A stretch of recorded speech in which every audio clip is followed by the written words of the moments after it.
Hello বন্ধুরা, welcome to only sports view. তো এই ভিডিওতে আলোচনা করব আইপিএল নিয়ে। তো আইপিএলে Chennai Super Kings versus Kolkata Knight Riders যেই ম্যাচটা হতে চলেছে আগামী 14ই এপ্রিল সন্ধ্যে 7:30 থেকে মঙ্গলবার দিন।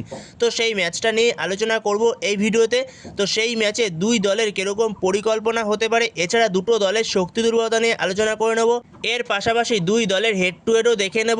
এছাড়াও কেকেআরের জন্য একটু খুশির খবর রয়েছে। তো সমস্ত বিষয়গুলো নিয়ে এই ভিডিওতে আলোচনা করব। তো ভিডিওটি সবাই শেষ পর্যন্ত দেখতে থাকো, আর চ্যানেলে নতুন হয়ে থাকলে চ্যানেলটি সাবস্ক্রাইব করে পাশে থাকা বেল আইকনটিকে অন করে পাশে থেকো। তো এই ম্যাচের আগে দুটো দলের অবস্থাই একদমই ভালো না, যেখানে দুটো দলই বর্তমান সময়ে পয়েন্টস টেবিলের একবারে লাস্টে রয়েছে। যেখানে পয়েন্টস টেবিলে 9 নম্বরে রয়েছে সিএসকে অবশেষে তাদের প্রথম জয়টা পেয়েছে, যেখানে আগের দিন তারা দিল্লি ক্যাপিটালসকে হারিয়ে তারা 2 পয়েন্ট ঘরে তুলেছে।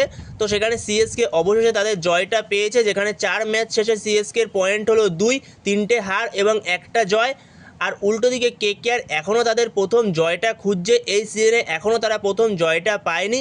যেখানে কেকেআরও 4টে ম্যাচ খেলেছে, 4টে ম্যাচের মধ্যে 3টে হেরেছে এবং একটা ম্যাচ থেকে তারা 1 পয়েন্ট পেয়েছে, যেখানে বৃষ্টির জন্য পাঞ্জাব ম্যাচটা ভেস্তে যায়। তো সেই কারণে পাঞ্জাব ম্যাচ থেকে তারা 1টা পয়েন্ট পেয়েছে।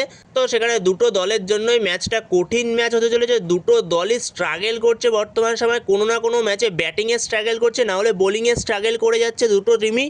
তো এরপরে যদি দুই দলের হেড টু হেড দেখা যায়, তো দুটো দলের হেড টু হেডে মোট 32 বার মুখোমুখি হয়েছে। তো 32 বারের মধ্যে 20 বার জিতেছে সিএসকে আর 11 বার জিতেছে কেকেআর। তো সেখানে সিএসকে অনেকটাই এগিয়ে রয়েছে। তো সেখানে সিএসকের সঙ্গে কেকেআরের রেকর্ড খুব একটা ভালো না। তো সেখানে সিএসকে অনেকটাই এগিয়ে রয়েছে, 9টা ম্যাচ বেশি জিতে এগিয়ে রয়েছে।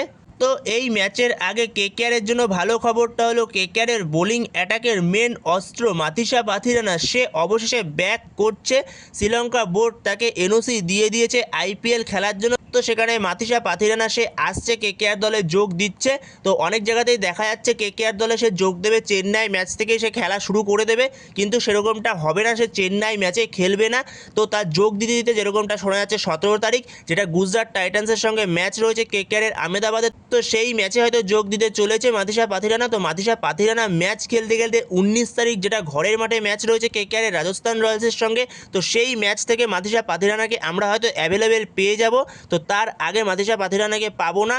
তো এরপরে যদি দুই দলের প্লেইং 11 কেমন হতে পারে, তো সেটা যদি দেখে নেওয়া যায়, তো সেখানে সবার প্রথমে যদি সিএসকে নিয়ে আলোচনা করি, যেখানে সিএসকের হয়ে ওপেন করবে সঞ্জু স্যামসন, সাথে ঋতুরাজ গাইকোয়াড। 3 নম্বরে আসবে আয়ুষ মাত্রে, 4 নম্বরে আসবে ডেওয়াল ব্রেভিস, 5 নম্বরে আসবে সারফরাজ খান, 6 নম্বরে আসবে শিবম দুবে, 7 নম্বরে এই ম্যাচে ব্যাক করতে পারে থালা। এমএস ধোনি এই ম্যাচে ব্যাক করতে চলেছে, হয়তো যতটা সম্ভব এই ম্যাচ থেকে এমএস ধোনি খেলবে।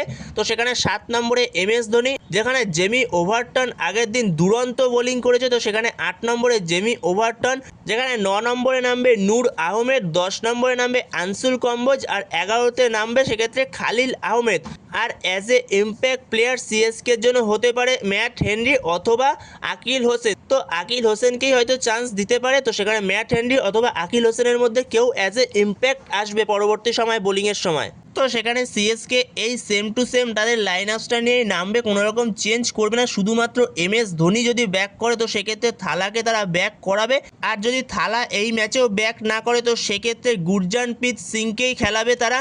তো এরপরে যদি কেকেআরের লাইন আপস নিয়ে আলোচনা করি, তো কেকেআরের এই লাইন আপসে অবশ্যই দুটো চেঞ্জ দরকার এই ম্যাচে। দুটো চেঞ্জ চাইলে করতে পারে কেকেআর ম্যানেজমেন্ট। তো সেই দুটো চেঞ্জ কীরকম, যেখানে সৌরভ দুবেকে নিয়ে আসতে পারে নবদীপ সাইনির জায়গায়। তো নবদীপ সাইনি খুব একটা ভালো ইমপ্রেসিভ বোলিং করেনি, তো সেই জায়গাতে নবদীপ সাইনির জায়গায় সৌরভ দুবেকে চান্স দেওয়া উচিত।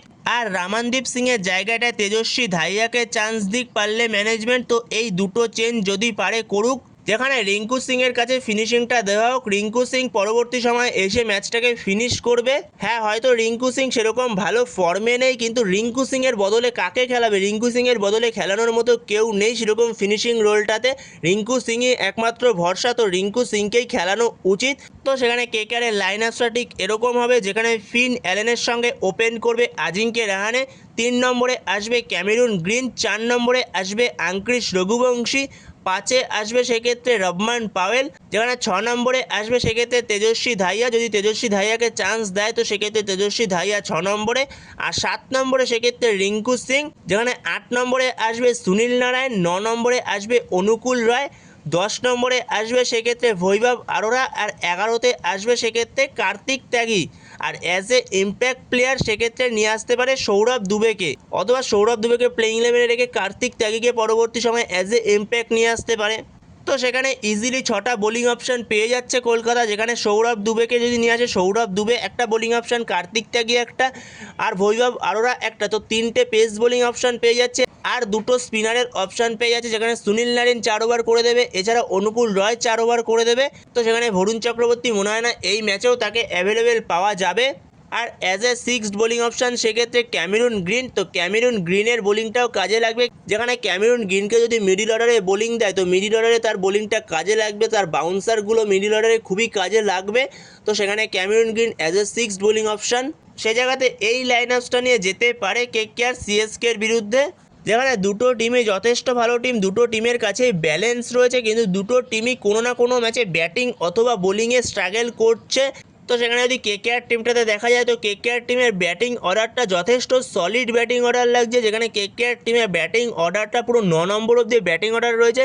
এছাড়া বোলিংয়ের দিকটা যদি দেখা যায় তো বোলিংয়ের দিকে সেরকম বৈভব আরোরা ছাড়া এক্সপিরিয়েন্স কোনো সেরকম বোলার নেই। যদি মাথিসা পাতিরানা পরবর্তী সময় আসে, যে কিনা ডেথ ওভারটা স্পেশালিস্ট, এছাড়া পাওয়ার প্লেতে চাইলে 1 ওভার তাকে দিয়ে করাতে পারে, যেখানে মাথিসা পাতিরানা যতক্ষণ না পর্যন্ত এই প্লেইং ইলেভেনে ব্যাক করছে ততক্ষণ পর্যন্ত এই টিমটাকে কিছুটা হলেও বোলিংয়ে দুর্বল দেখাচ্ছে। আর উল্টো দিকে যদি সিএসকের কথা বলা যায় তো সিএসকের টিমটা লাস্ট ম্যাচে দিল্লির সঙ্গে দুরন্ত পারফরমেন্স করেছে ব্যাটিং বোলিং দু জায়গাতেই। ব্যাটিংয়ের ক্ষেত্রে সঞ্জু স্যামসনের 115 নট আউট দুরন্ত ইনিংস ছিল সঞ্জুর, আর সেরকমই বোলিংয়ের ক্ষেত্রে জেমি ওভারটন দুরন্ত বোলিং করেছে, সবাই ভালো বোলিং করেছে। হ্যাঁ, হয়তো এখন চেন্নাইয়ের পিচটা সেরকম আর স্পিন পিচ বলা চলে না, স্পিনটা সেরকম একটা কাজ করে না চেন্নাইয়ের পিচে। আগে যেরকম চেন্নাইয়ের পিচে স্পিন মানে দুরন্ত কিছু করে দিত স্পিনাররা, তো সেখানে সিএসকেরও কিছুটা বোলিংয়ে সমস্যা রয়েছে, শুধুমাত্র জেমি ওভারটন আগের দিন দুরন্ত স্পেল করে দিয়েছে একটা।